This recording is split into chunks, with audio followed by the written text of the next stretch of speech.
Welcome to Tesla Vision. Today we will talk about the most recent Tesla news and updates. Let's get into it right away. With the increased demand for large energy storage units and electric vehicles, Australia is in a pretty good shape to become the supplier of lithium to Tesla. Australia is well known for being rich in mineral resources, and it has an excellent chance to become a global lithium exports player.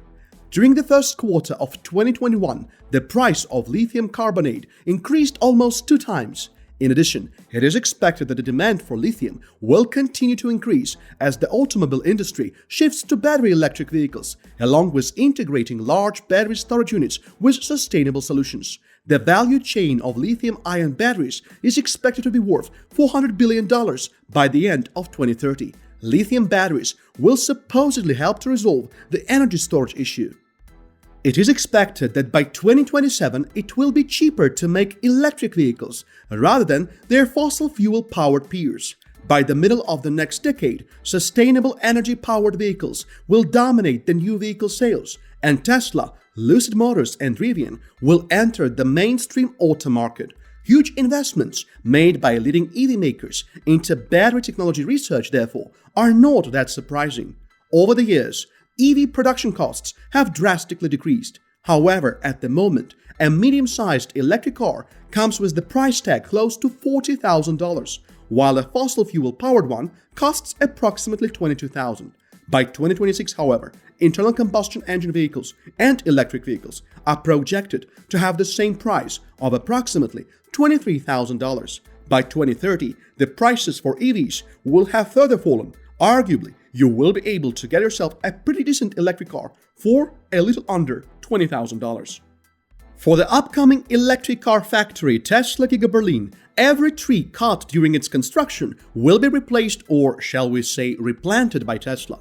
This will make it possible for the company to abide by the federal German regulations, in accordance with which a new tree must be planted for every tree cut or removed from a particular territory. The seedling planting that Tesla will be carrying out, together with Naturraum für Generationen, will begin in October of 2021. The reforestation project of Tesla has already covered 175 hectares of land, with 125 hectares still to go.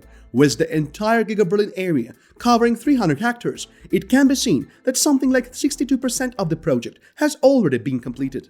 IDRA Group is coming up with a new project. The company has already been working with Tesla, having supplied Elon Musk's company with gigapresses to be used in Tesla Model Y production. Recently, the news came out that the parent company of IDRA will be making a 9,000-ton press.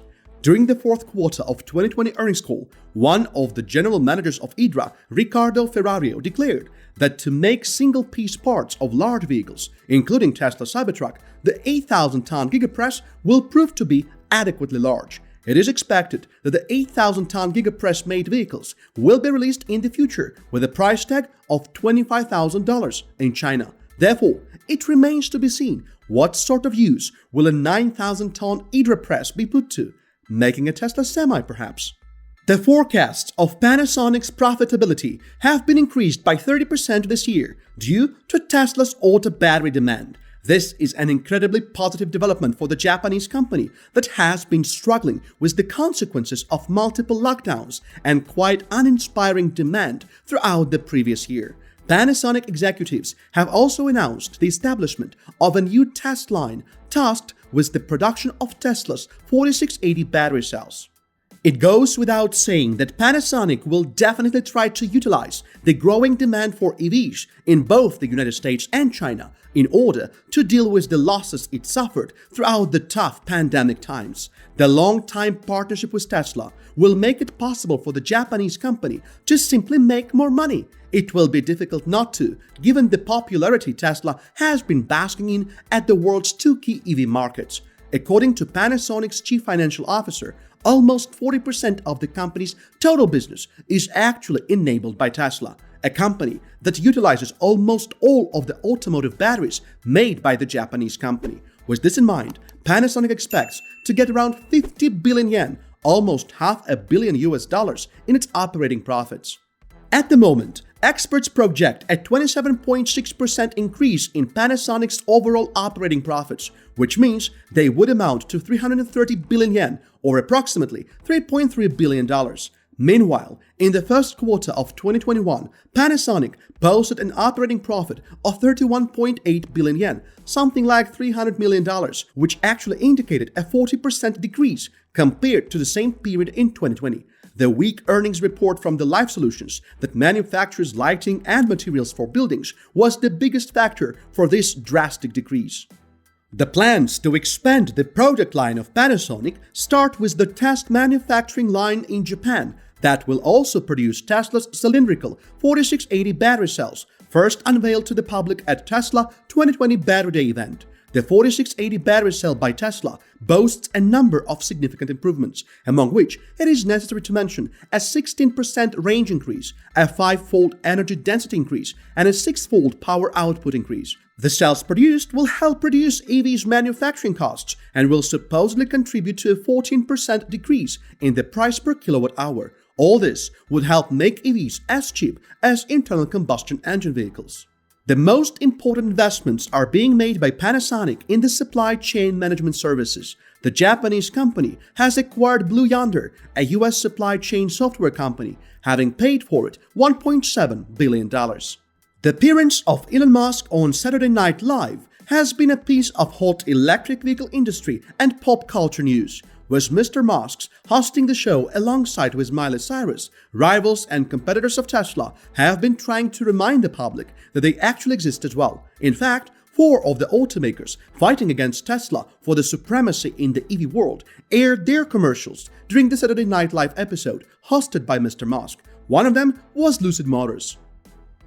Lucid Motors CEO Peter Rawlinson, a former Tesla employee, is arguably one of the bitterest rivals of Tesla CEO Elon Musk. Mr. Rawlinson's LinkedIn profile states, for instance, that from 2009 to 2012, he was Tesla's vice president and chief engineer for Tesla Model S. However, in a tweet posted earlier this month, Tesla CEO Elon Musk claimed that Rawlinson was never chief engineer. The tweet came alongside Mr. Musk's previous comments upon Mr. Rawlinson's role at Tesla, in which he claimed that Lucid Motors CEO never handled any tough issues relating to the vehicle production, battery design, powertrain development, or software implementation. While Tesla has been losing its positions at the European EV market since 2019, the current year may well turn Elon Musk's company into the dominant player there. Some analysts believe that from 13% of the market controlled by Tesla in 2020, EV maker might win back 7% and become a neck-to-neck competitor for Volkswagen, current EV market leader. Back in 2019, Tesla controlled approximately 31% of the European EV market. However, due to the combination of strict EU fleet emission targets introduced, as well as of a number of massive fines imposed, Tesla lost its king of the hill position to other players. In March of 2021, Tesla sold more EVs in EU, UK, Norway, Iceland, and Switzerland than any other car maker. There were a total of 23,841 new Tesla registrations back then. It made it possible for Tesla's 12-month, 13% cumulative market share increase. Make sure to check out one of the videos shown on your screen right now. We post videos daily, so feel free to subscribe and stay up to date on all most recent news and updates.